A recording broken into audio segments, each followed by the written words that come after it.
Let's be honest. Sometimes the live drum recordings doesn't have the punch you need. Either the kick is too thin or the snare has a lot of cymbal bleed and you end up spending a lot of time EQing and changing it into a good sound. What if I tell you there's a secret weapon inside Logic that can instantly save the sound? Today I'll be showing you how to use drum replacement inside Logic. Let's dive in. So here I have a multi-track drum loop and I'll be changing the kick and snare on this one. Let's quickly listen to it.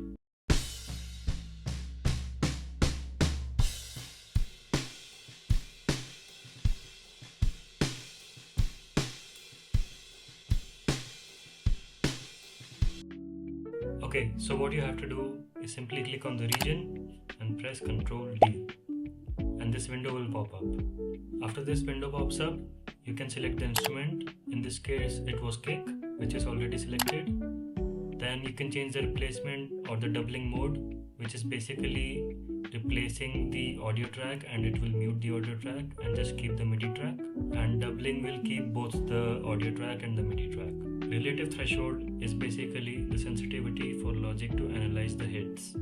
I'll put the note trigger to auto, but you can change it to any other note if you want to. I'll go ahead and press OK.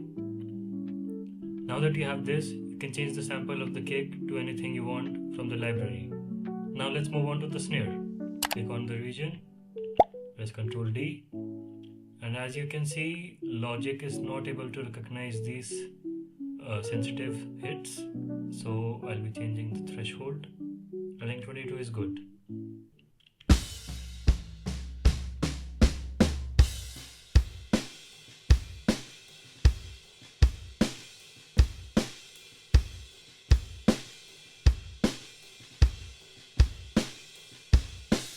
And since this is a MIDI track, you have more control over it.